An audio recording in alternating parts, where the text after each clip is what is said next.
And statements expressed in the following program do not necessarily reflect those of WWDB, its staff, or management.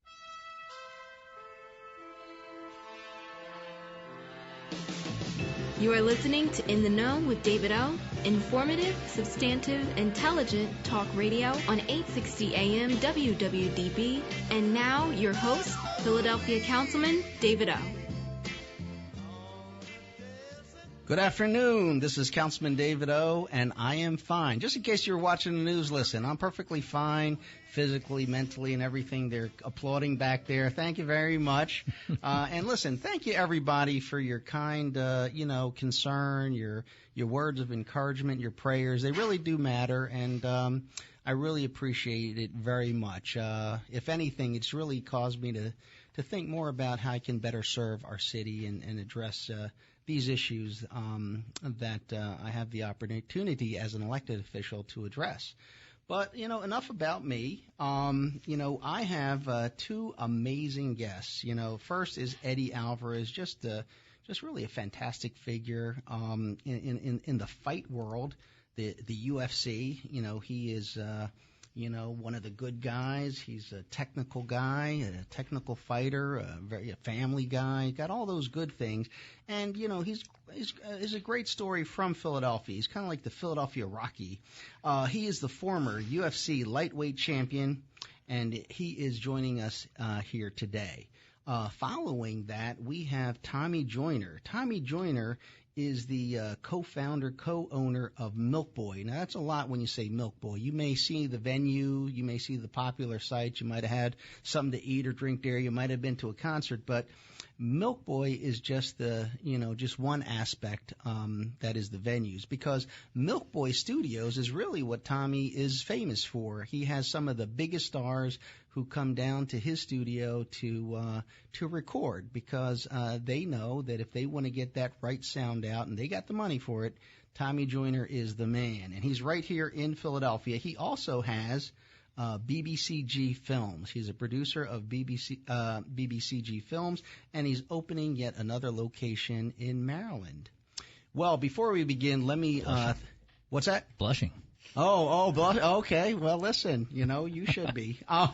So what happens is, let me thank our show sponsors. That is Weinerman Pain and Wellness, and they do a wonderful job in helping people get back to themselves the best they can be. If you've been injured, hurt, anything like that.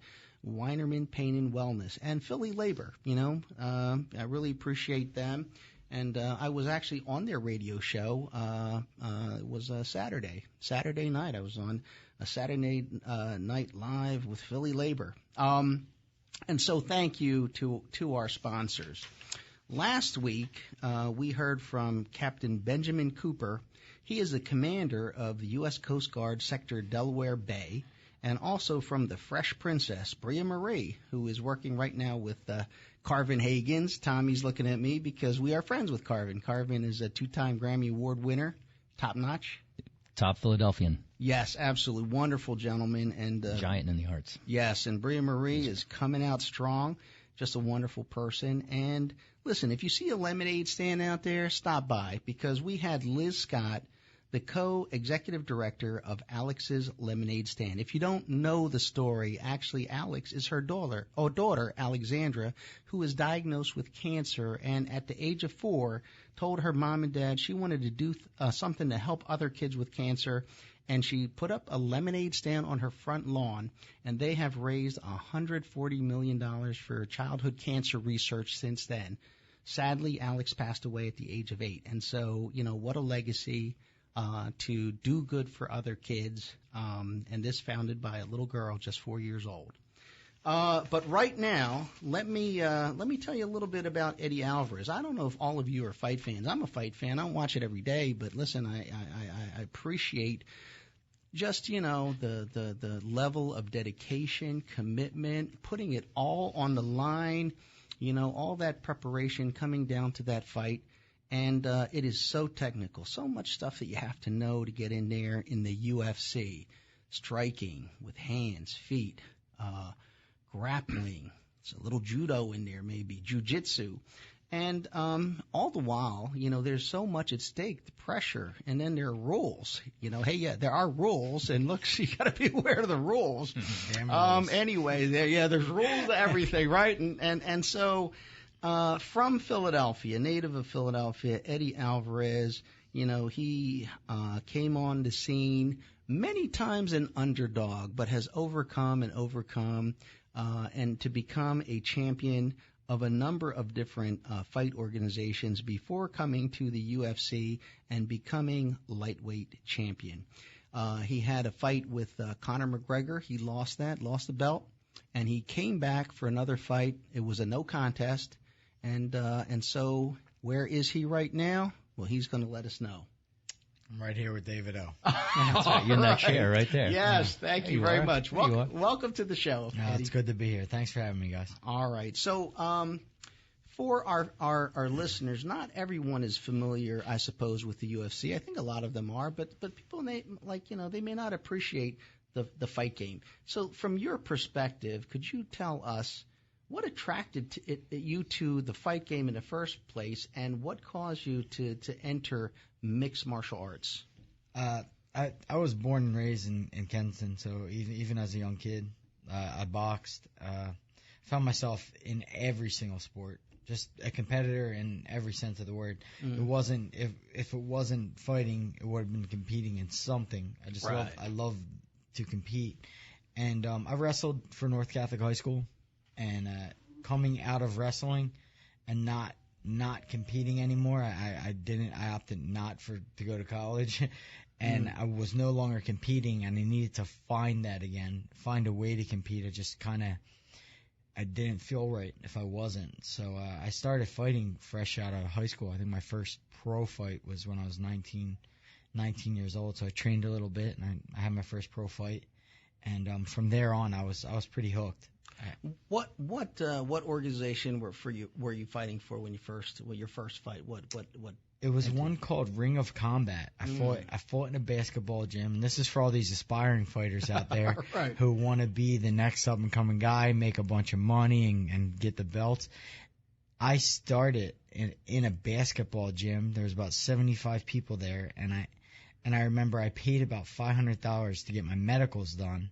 And I only made like $250 of it back from ticket sales. So I paid $250 for my first fight. and beyond that, you had no insurance, I suppose, right? No insurance, just doing something competitive that I was passionate about that I began to slowly fall in love with. Were you ready? Did you feel you were ready at your first fight, or did you come out of there saying, "Man, I need to really train myself up"? I don't know if mentally you could ever feel like I'm ready for a fight. I think you prepare the best you can, and you go in and you compete. You just kind of try to be focused and be present in what you're doing and compete at your best. Being ready is, I guess, it's subjective to everyone. Yeah, well, while it's a sport, and there's definitely rules and skills, but there's just so many angles that they can come at you with, everything from strikes and kicks to judo throws to leg locks to knee bars, trying to break your leg, or hopefully not, but, they catch you in a heel hook, so how was that? You get in there, it's pretty dangerous.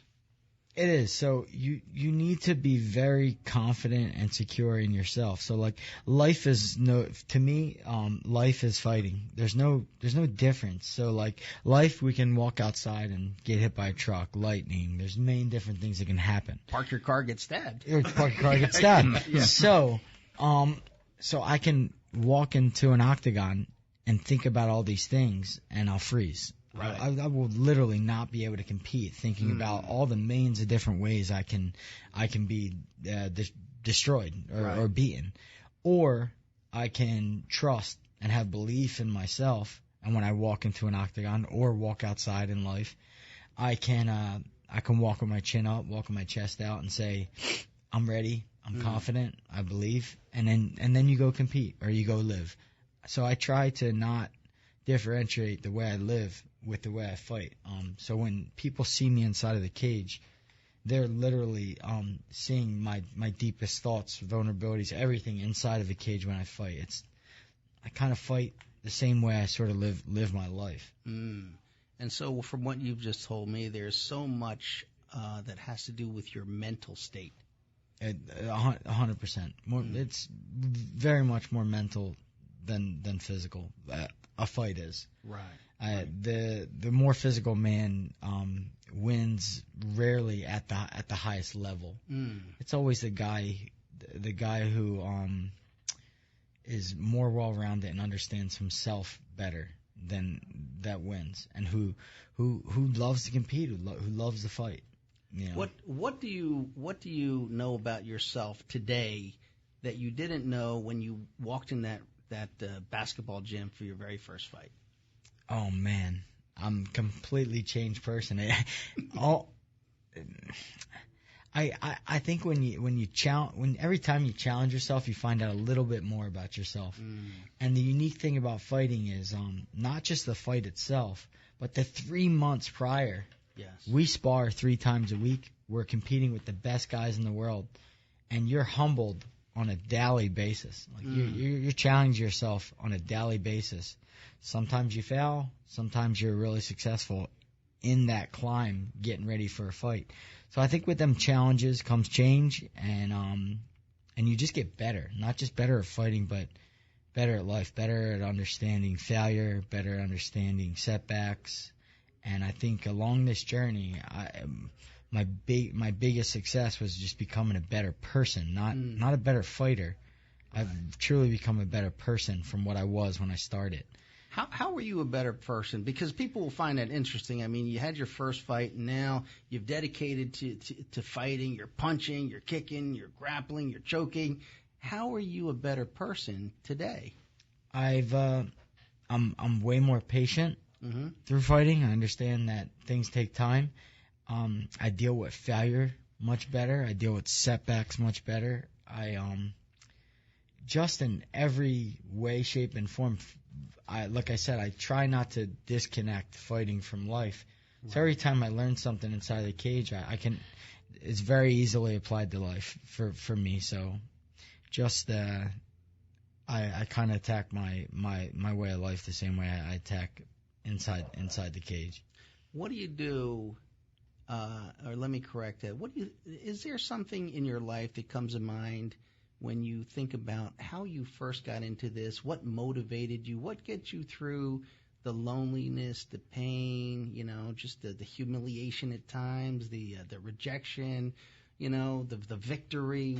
Is there a story or a thought or a memory that comes back that says, man, this was kind of like what got me into this direction? You got to believe in what you do. Because if you're doing it for money, or you're doing it, let's say you're doing it for money, or you're doing it for women, all them things will come, and then when you get them, you go, now what? And then eventually you're going to bail on this thing that you're doing, whether it's fighting, songs, in any way, shape, or form. So you got to really believe in it. If you let's say you invest in a stock, right? Right. If you don't know that stock and it begins to plummet, what are you going to do? Going to get rid of it. You're going to sell that stock in a second. Yes. But if you buy a stock that you unless you're me, you just do it for like 30 years. Yeah. Well, it's a long game. If you buy a stock you truly believe in, a company that you know is going to grow, a company that you believe in, when it plummets, you'll feel safe. You'll feel fine. Say, hey, it's down now. Eventually it'll go up. You believe in it. Right. Same way with whatever career path I think you choose. You just got to believe in it. If you don't, then don't do it. Right. Because there's going to be points where you're flat on your face. There's just going to be. Right. Like, you're not going to avoid that. So you just got to believe in what you do and eventually begin to believe in yourself. Worst moment ever and then best moment ever in your career as a fighter? As a fighter, my worst moment ever happened just recently at the Madison Square Garden. I was on the largest stage of my career against Conor McGregor and Madison Square Garden. And I never defined myself by one loss or one win, but it was a very bitter pill to swallow for me. I believed in my heart. I believed I've come to this moment, and I was ready, and I just didn't compete the way I wanted to, and I stopped trying to put a finger on it or make sense of it. I came to a point of understanding that sometimes it's not your night, and sometimes you compete at a really high level and it is your night. So that definitely was my worst nightmare come true. You know, it reminds me of something with Tommy Joyner sitting here. I was watching a documentary about the Who, you know, the music band. And the guy was talking. He said, "Yeah, we got up there. We played the music. We played it a zillion times, and it was just a bad night. We just sounded bad, and the fans complained." And he said, "Listen, man, I'm gonna give you your money back. I just don't know what, but we just sucked tonight. I don't know, but yeah, you know. So it does happen. Like sometimes, like you've done it 100 times, and you did it perfectly, and then one time it just doesn't work out. Yeah, Best, it happens. yeah, best." Memory or most what was your happiest time as a fighter? I mean, winning the UFC world title was tops, but that was not like mine. Yes. Mine personally. Your personal one, yeah. My personal one I lost my world title to a guy named Mike Chandler in Bellator in a smaller promotion, and he beat me. He choked me out the first fight, and I was very angry about it. And coming back, training for that fight, and even the training up until the fight felt so good, felt rejuvenated. I went in and I recaptured my world title and beat him. That was a huge. I came to a big understanding myself that I can sort of conquer. If I chose to conquer something, I will. That right. And I truly believe that now in myself. I've lost. I fell flat on my face. But when I decide that I want something, I typically get it. There's not much. When I make that decision for myself, and that was a big point in my life. Set the scene. Was that in a high school gymnasium? No.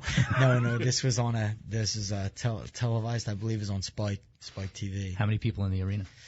Sold out. Yeah, it was in California.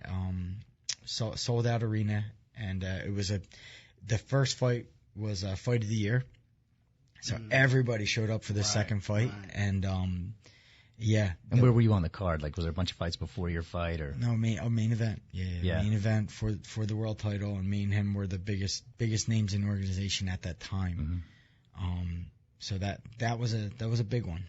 Can you tell our listeners a little bit about what is the life of a fighter as you're 3 months out? It's monotonous. It's not as exciting as people would think. Did you train today? Yeah. And will you later as well? I don't have an opponent in front of me or a date. So typically, if I don't, it'll be once a day. Your maintenance. Yeah. Once a day, make sure I'm moving around, sweating, and I'm doing the. You look good. Technical side. I appreciate it. You look like you're in shape. You're exciting, Tommy. No, I was wondering though, which one of you was tougher? If it was you, Eddie, if it was you, David. I can't take a stab wound and be back to work in a couple days. So I'm gonna say Dave. A couple of days. If we have a contest of who's getting stabbed better, I think I got him beat. I'm more experienced. You take it stabbed better. You ever been stabbed? Okay. Eddie? No. But let's go back to this question. So 3 months out, you got a fight coming up. What is your routine? What do you do? Yeah, it's monotonous.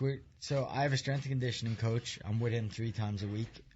And I have a coach who controls. He's my leader, my general, Mark Henry.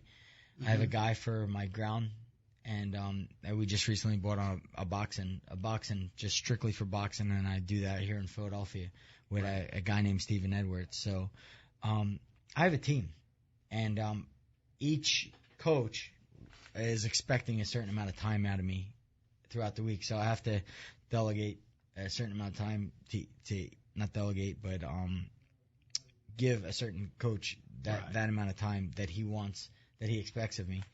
And depending on who the opponent is, we spend more time wrestling or we spend more time striking, depending on who we have.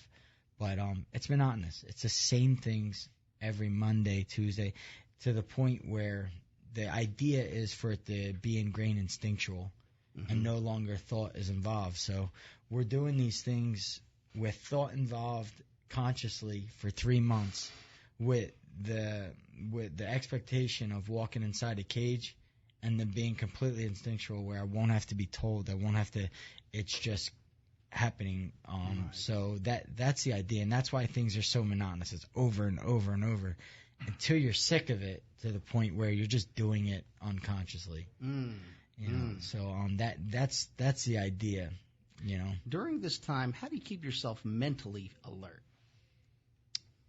That's tough. I have 4 children at home, so 4? Yeah, I have four kids at home and my wife. So What ages? 12, 9, 7, and I have a 2-year-old girl. So I have 3 boys and a girl. Wow. Yeah, And 2-year-old, you're in the weeds. in the weeds. Yeah. You're on the floor and Is that what they call it? in the restaurant business, they do. Yeah. Forget about restaurants. I apologize in advance when I walk in restaurants with my kids. Right. But You feel bad. You clean up. You're like trying to clean up the floor after you get done. I know what you mean. So. But yeah. So in essence, I have to live an alter life. I have to have alter egos, and I'm understanding this now. Because I'm a father, I'm a husband at home. And when I get in my truck and I begin to go to practice, I have to slowly slip into a different mindset, a different person, Right. in order to step inside the cage and fight and compete at the highest level. So I'm continually, and I'm still not great at it, but I'm adjusting.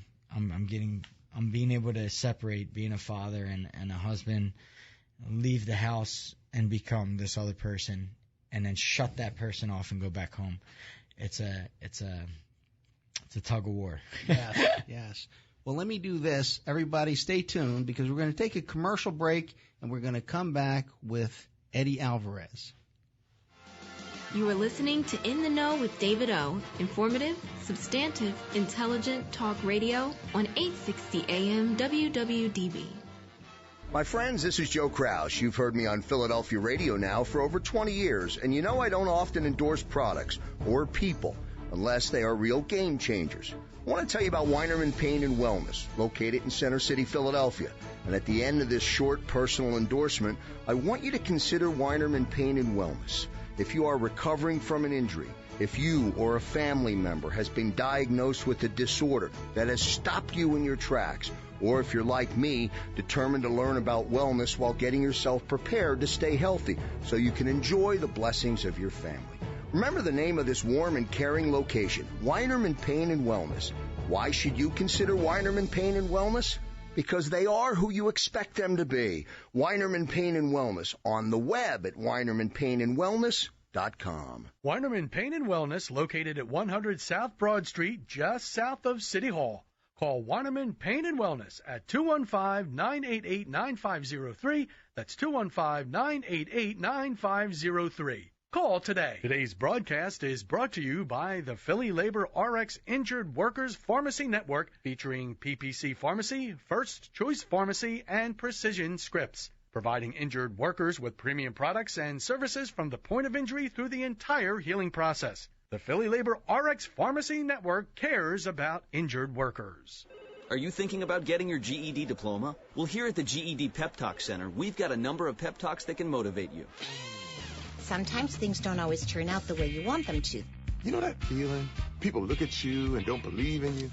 You want some gentle encouragement. Then you're on your way to your GED diploma and a better life. But I know you're probably just a little bit nervous. You can find it in yourself to take that first step. You can improve your future. You can do this. I know you can. You need to start pushing yourself. Now get your game face on and take the first step towards a better life. Hurry up. Don't make me repeat myself. Whatever level of motivation you need to get your GED diploma, we've got a pep talk that's right for you.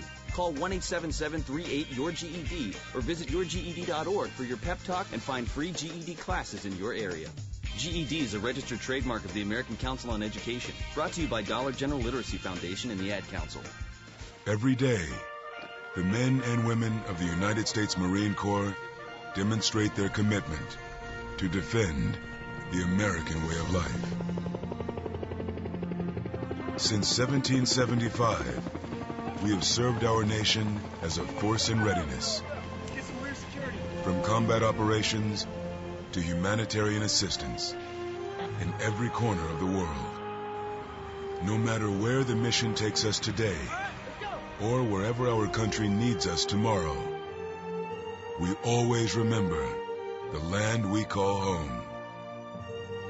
As Marines, we take a stand for each other, for our nation, for us all. The few, the proud, the Marines.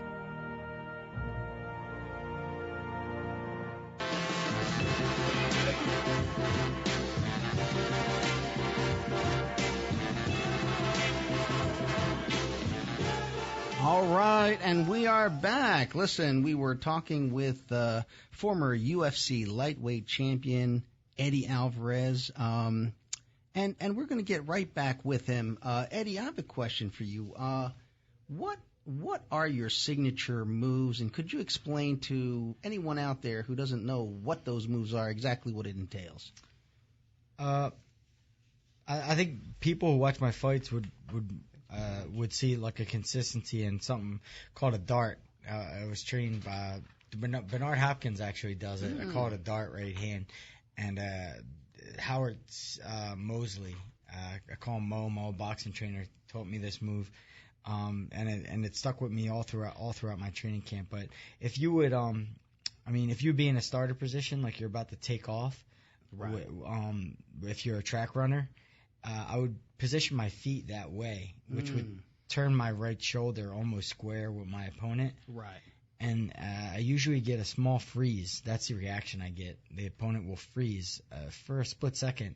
And when I get that freeze, I usually just push off as if I'm going to start my race, push off, and I extend my right hand.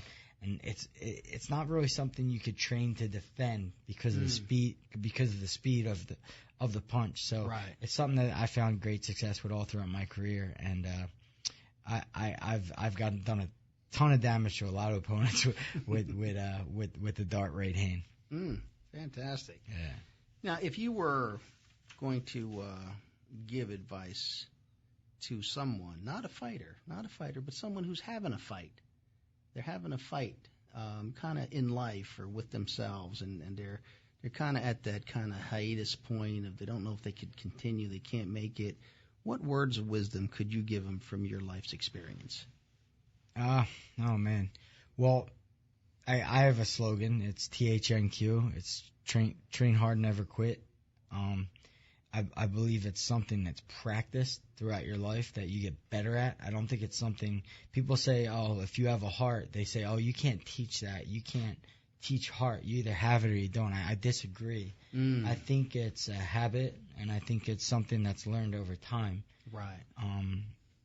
I've had times in my early career when I was younger where maybe I gave up on myself, and I decided at that point that I was so angry with myself that would never happen again. Mm-hmm. And I made not quitting a must in my life. Right. I made it a must. And out of that, I just decided to never quit again. And it was that simple. It was sort of I just changed my mind. Right. I changed my mind about the whole situation and how I felt when I was uncomfortable. And I think to this day, when I feel uncomfortable, it excites me. Whereas most people, they feel uncomfortable, they begin to look for a way out or search for a way out. Right. I find comfort in being uncomfortable. And I've kind of just built that habit within myself for the last couple of years of doing that. And essentially, the better you get at that as a fighter, the better you become as a fighter. All right. Now, for people who want to learn more about you, where can they go? The best places to follow and find out who I am and what I'm about. You can probably go on my wife's Twitter. Or she posts a lot better stuff than I do. Yes. I'm not good with the social networks, but if you go to E Alvarez Fight, that's my Twitter handle at E Alvarez Fight. Okay. And also on Instagram as well. Okay. At E Alvarez Fight. They're my Twitter handles, and you guys check me out on there. But you'll get see. I actually just went did a little bit tuna fishing, so you'll be able to see what I caught there. Try to post what I can. Okay, everybody. That's E, the letter E, ALVA R-E-Z fight. Yeah. E. Alvarez fight. Okay, great. And, you don't have a fight coming up, is that right? No, nothing coming up. I fought Dustin Poirier in Texas. We were thinking about a rematch, but he can't fight for a while. Mm-hmm. So right now, we're in idle, and I'm starting to get back with my coaches and train. Okay. And we're gonna keep our eye out for who's next. How's the Philadelphia region been in terms of supportive fight fans and all that? They've been good, kind of okay. I'd say Philly's okay. Being quite honest, I mean, Max Holloway just won the world title, and when he went back to Hawaii, it absolutely erupted. It was incredible. Right. I won the world title.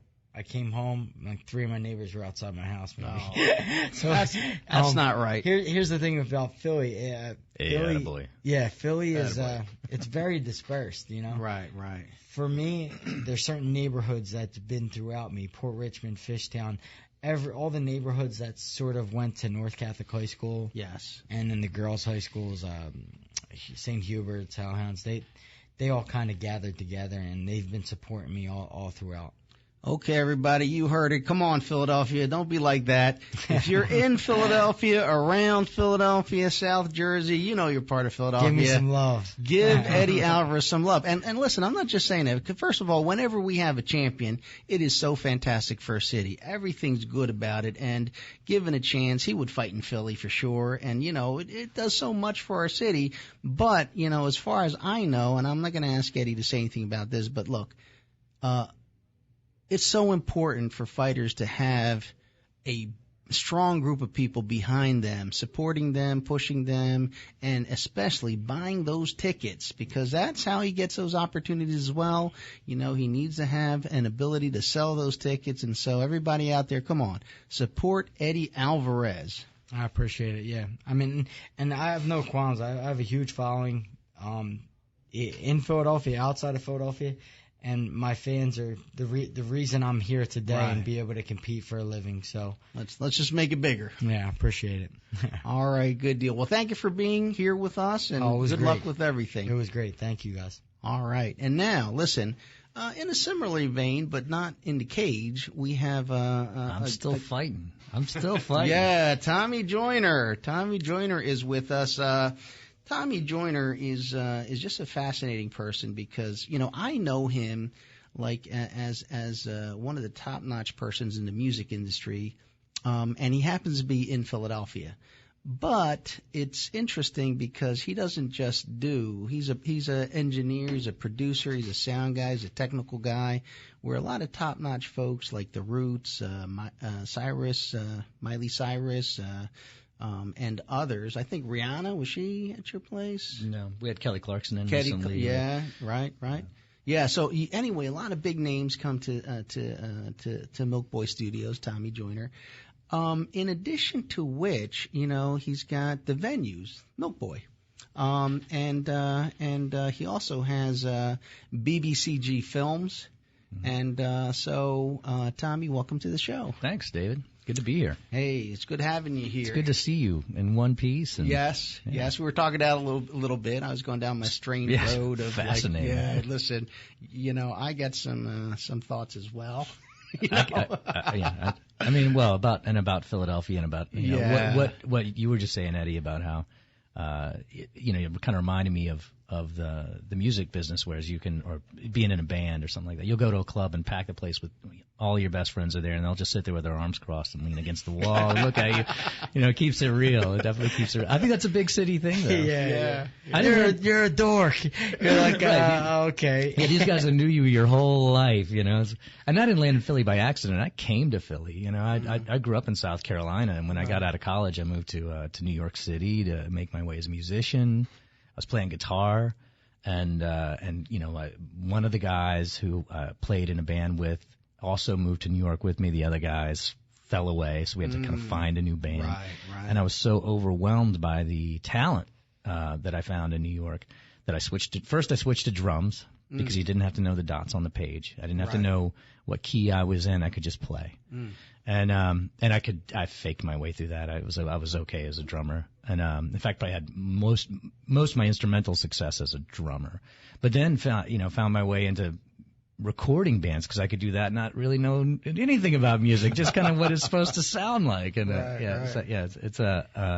and then from that landed in Philadelphia and started Milkboy Recording out on North 5th Street in Albany in Philadelphia. Yeah, when was that? About 94? That was 1994. Yeah. Now, so when you came to Philadelphia, was it on your mind, I'm going to open a recording studio? Yeah. I came here to do that, yeah. And why Philadelphia? I mean, what was the Philadelphia scene? That's just it. I didn't land here by accident. I really chose it. I love Philadelphia. I love the music scene that's going on here. And unlike when I moved to New York, first off, I was a total hayseed. I mean, I was, grew up kind of in the sticks in South Carolina, and I don't have an accent, but both my parents worked in factories, and like my dad's best friend was Pakistani, and so nobody in my family had like a southern accent, but you'll hear it a little bit. But the moving to New York, it was faceless and really kind of overwhelming, and Philadelphia seemed much more approachable. Like I could manage to be here and feel connected to the music scene and to musicians in Philadelphia, and that was a huge plus. It was approachable, and it's still a huge city. It's still a big city, and it's only getting bigger. Well, let me ask you this. I mean, what gave you the confidence that you could come to Philadelphia, open a music recording studio?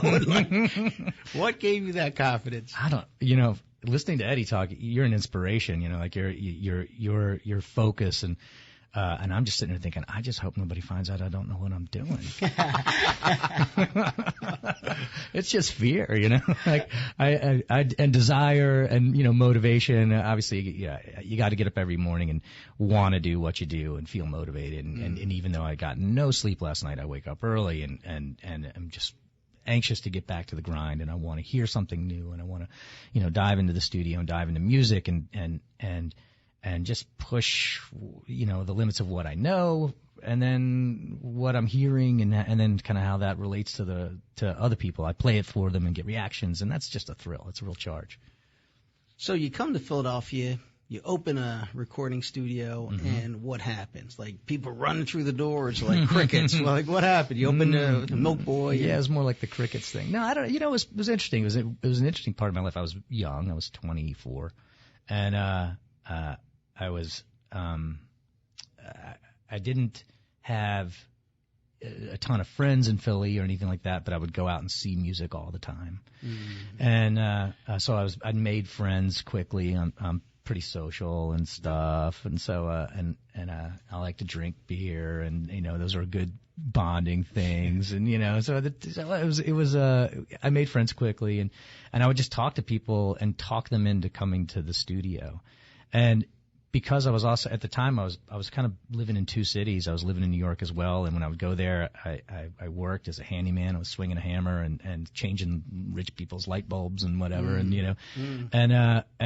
I would just kind of come back and forth. So I would schedule sessions, and I'd be here for a couple of 10 days, 2 weeks, and then sessions would dry up, and I'd go back to New York and earn some money, and then get enough money for gas to come back down to Philly, and I'd come here. Right. And then it was about 2 years before the studio had enough work that I could move here.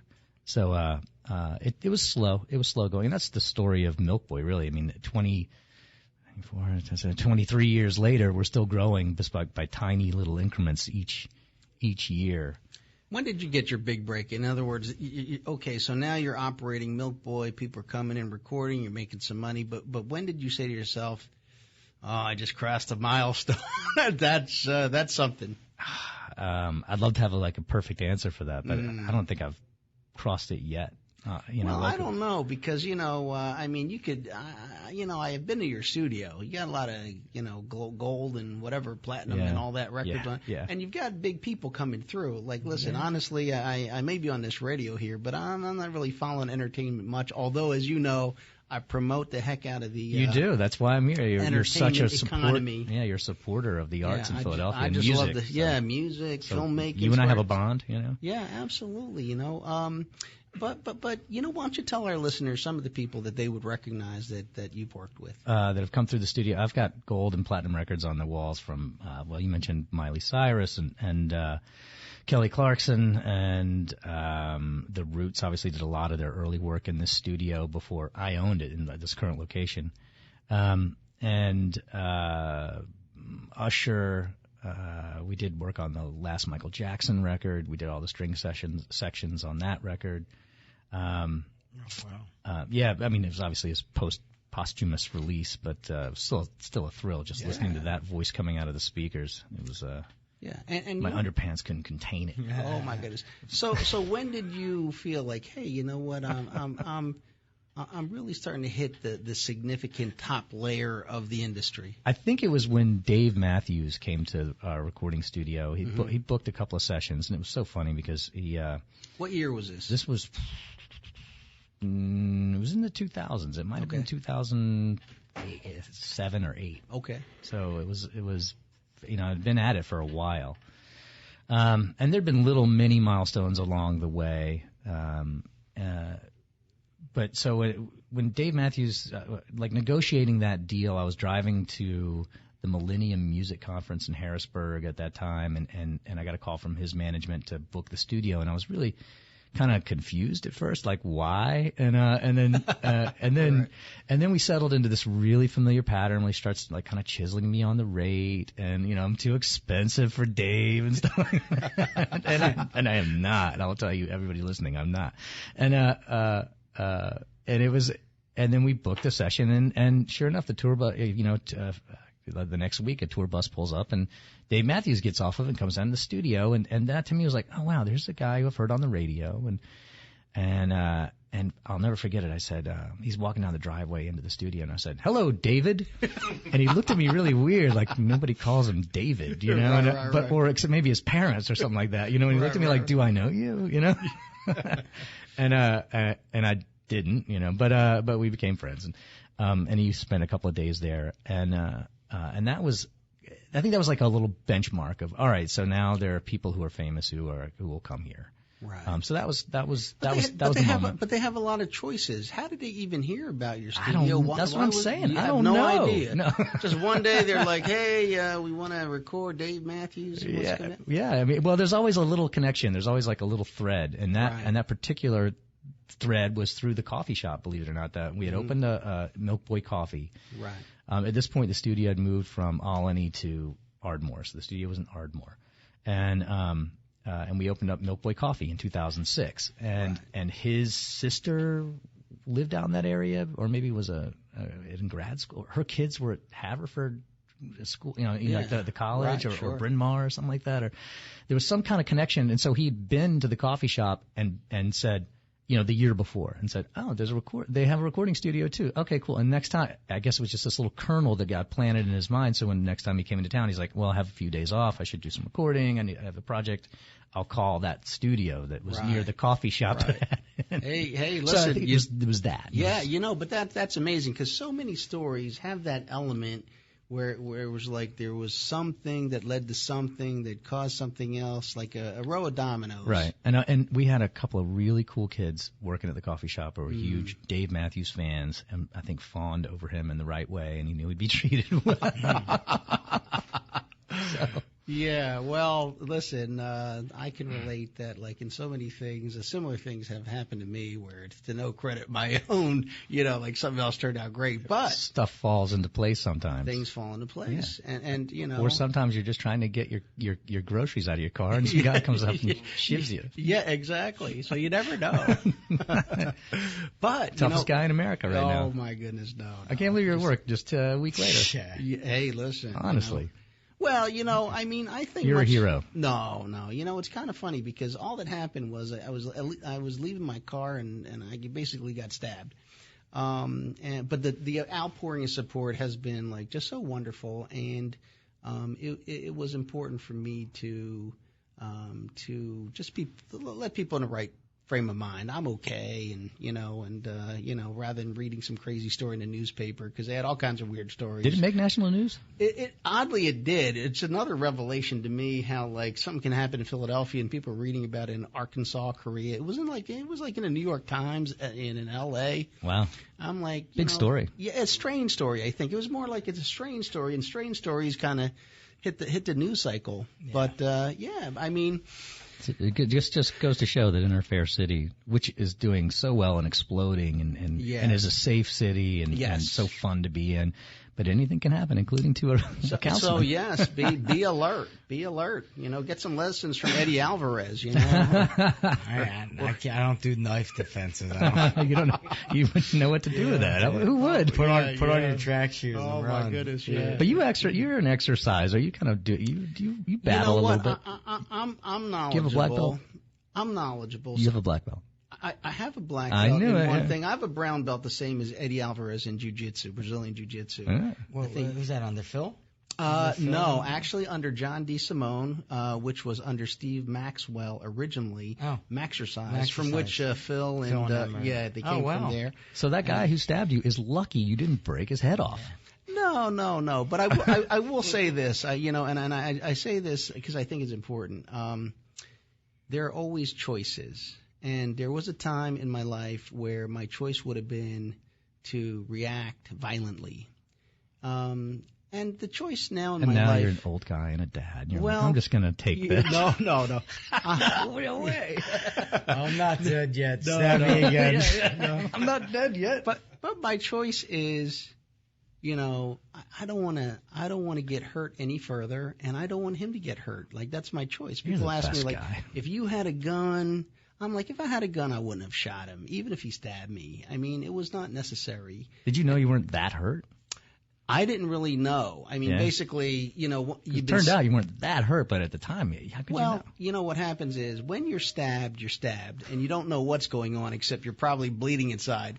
And a stab wound doesn't kill you from the pain. It kills you because it has penetrated your body. Did it hurt? It didn't hurt. Scale of 1 to 10?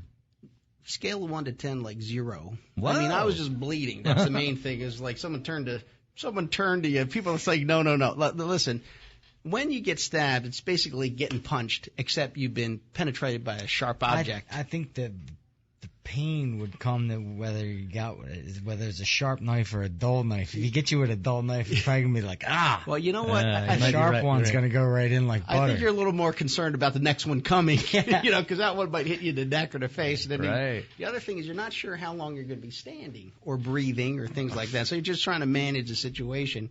Well done. But enough about me. So I love the story. I love it. No, but let's go back to you. So where were we when you rudely interrupted, Tommy? I rudely interrupted my story. Yes. I don't know. Did we? You were talking about milestones and Dave Matthews. Right. That was like that first moment. Yeah. And then, but this was probably about 18 months ago now. Mm-hmm.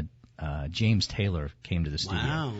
Which was, Taylor, I mean, my older sister had a pretty decent collection of 45s growing up, and James Taylor figured in pretty heavily into that. And so I loved James Taylor growing up. And he's an icon, know his music like the back of my hand. Right.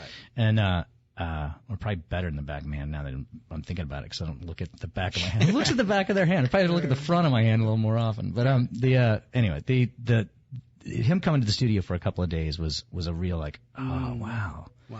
This is, the studio business is a lot like the hotel business, honestly, except with a lot of expensive equipment and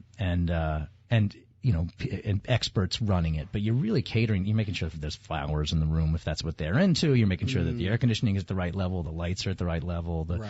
That if they need something from the outside world, there's somebody who can run out and get it. And so it's really about hospitality. And it's and that has been. So when a guy like James Taylor came in, and we were like, oh, okay, we can deal with this hospitality, this level of hospitality. Right.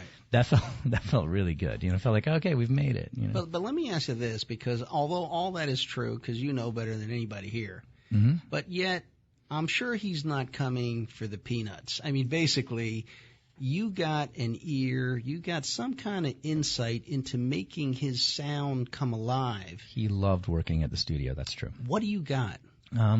A fantastic collection of gear, definitely. And then, I would call it a good bedside manner. You know, it's like a doctor has a good bedside manner. Right, It's if you can talk somebody through a performance so that they're comfortable. It's probably like being in the gym, or something. Like if your coach is just kind of putting you in the right place, and not that I'm coaching James Taylor, I'm just reacting or trying to just provide. But if they put you in the right frame of mind to succeed, you succeed. And I think you're helping bring out the best in him in a studio setting. Yeah, and he just had such a blast. It was so fun to work with him because he walked in expecting not to be there for just a couple hours. He's going to do a piano overdub. He wasn't even going to do anything. He was just going to sort of be there and make sure that the piano track that his piano player was performing was good, was okay. Right. I've got a collection of, a bunch of instruments that I've collected over the years, a lot of it by accident. People are like, hey, look, I don't have the rest to pay my bill, but how about this little keyboard? Will you take that? And I'm like, yeah, sure. It's that kind of thing. And so I've got a bunch of instruments. And, so he's like, what's this? Let me pick up this guitar and oh wow, I should put this on the track. And so one thing led to another, and he went up staying for 2 days. And then he was, next thing I know, he was singing, and it's James Taylor, and singing into my oldest microphone and my oldest kind of guitar hero kind of guy singing into it. And it was like, wow, this is it was a really nice moment, Tell us, how did you end up in the restaurant business? Because I think it's hospitality. It's like it does. Well, first off, I love music, and so I didn't go into the restaurant business as much as I went into the venue business. Okay. So when Jamie Lokoff and my partner, decided to open up a venue, it was really about connecting more closely with the Philadelphia music scene. Right. We just wanted to be more, just more part of it. And when we opened up Milkboy, what became Milkboy Coffee, right? Milkboy Recording was across the parking lot. We found a location that was about 200 yards away. So we could walk back and forth, and we rented it and opened up Milkboy Coffee. I got to ask, where did the name Milkboy come from? That's a good question. It's followed me around all this time. When we first built the studio in Albany, it was on top of Zaff's music store, and on the second floor was their repair department, and they were in the process of moving it out to their other location in New Jersey. They were going to set up a new repair center. So one of the first things that we had to do when I came here, Rich Zaff and I were partners in Milkboy, and so original partner. And he left some years later, but he's a great guy, and his parents were really cool people, and they were like, "We'll give you this place rent free for a year, but you got to clean it out." So we were like, okay, so no problem. So that's how Milkboy. That's really why we landed in Philadelphia. It was a very friendly town to be in, Right. And so we cleaned it out, and one of the things that had been left behind was a drum, which somebody had pasted a picture of a kid drinking a glass of milk on the drum. Oh. And so we were like, let's call it Milkboy. It was just this kind of thing that we stole, I suppose, because we didn't put it on the truck to send it over to New Jersey. We kept it in the studio and called the studio Milkboy. It's just that simple. So for folks who may not know, because our listeners, they're not all in Philadelphia, where is the original Milkboy now in Philadelphia? The studio? Or the venue. The venue on 11th and Chestnut. 11th and Chestnut. So, and another one. On 4th and South. So 11th and Chestnut, 4th and South. Yeah, we've had a big year. My music career seems to be a restaurant career right now. Yeah. So Jamie and I, we partnered up with a third guy, Bill Hansen, who was a restaurant expert. And so when we kind of grew up and outgrew the coffee side of what we did and got into we became a bar, got a liquor license, and moved out of Ardmore and moved downtown to 11th and Chestnut, and started what's really, I feel like it's finally Milkboy. I feel like it's finally arrived. Right. It's a larger venue. It's a 200-seater or standing room only room on the second floor, and on the first floor is a great restaurant and bar that's open all year round, and we have roll-up doors that roll up onto the street, and we've connected with the community. And what kind of food? Bar food? Yeah, well, it's like I'd call it regional American cuisine, but everything's a little elevated. Everything's everything's made from scratch. We don't have a freezer. Everything is we put a lot of love into the food, and people have been really responsive to it. You get great wings and great nachos and great burger, And then there'll be some composed dishes. We do amazing Brussels sprouts that are, that you'll love. And if you ever want a bowl of bacon, you come to me. Oh, I've bowl got of bacon. After the We've fight, got Eddie, the after bowl the of fight. bacon. And a really good draft list. And we don't serve anything in a bottle. We only do canned beer, which turned out, that was like a little part of when we were, like we care about recycling and things like that. And bottles are a little tougher to recycle than cans, so when we just gravitated towards cans, and it hit at the same time as this craft beer movement in cans, Right, which has been so we kind of hit those things at the same time, and that was very cool. Like you can get almost any cool beer in a can, Right. And so we serve canned beer. Now you're opening a new place in Maryland, right? It's open, yeah. We opened it okay. opened up at the beginning of May 2nd. We finally got it open. So that's what I mean. So like my music career right now is more of like a career in food and bev. It's a restaurant career. Oh my goodness. Because this year has been a big year for Milkboy, the food and bev world. We opened up on South Street last August, and then this May we opened up in College Park, Maryland, and it's a big venue. Cavernous, it says cavernous. Comparatively, it is cavernous. Yeah. My goodness.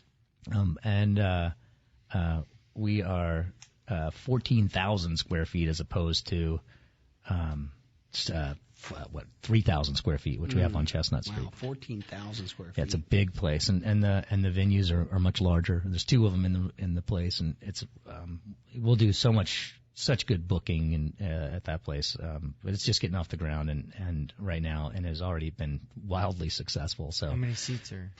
Just two venues in the place. There's a 500-seater and a 300-seater in the place. Yeah, so it's bigger. But the same thing that we do down here, we have a big roll-up garage door down to the street, a front area that's just, restaurant bar, and really accessible to people to walk in and experience some music, experience some arts. And let me just say that, Tommy Joyner has been so fantastic with the PHL Live Center Stage Great event. Music Initiative, Great which event. is really a free event for any aspiring musician. Win $1,000, free studio recording time, all that kind of stuff. But the main thing is they get selected by people like Tommy Joyner, Carvin Hagens, and others. And then basically, you see him perform live, and we do it at Milkboy, the rock category. Yeah. And then some of these folks record with you, and if they got all what it takes, you take an interest in them. I do. That's true. Yeah. I've had a ton of fun doing it, but it's a great event you put together.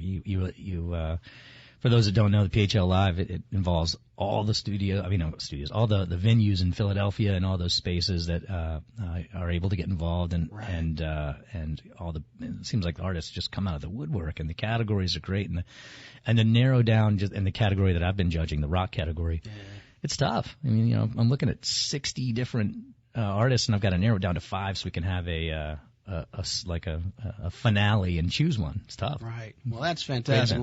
Well, listen, that's my time, so I'm going to abruptly end. But listen, tune in next week to In the Know with David O. You've been listening to In the Know with David O on 860 AM WWDB. Tune in again next Tuesday at 2 p.m. for more informative, substantive, intelligent talk radio with Philadelphia Councilman David O.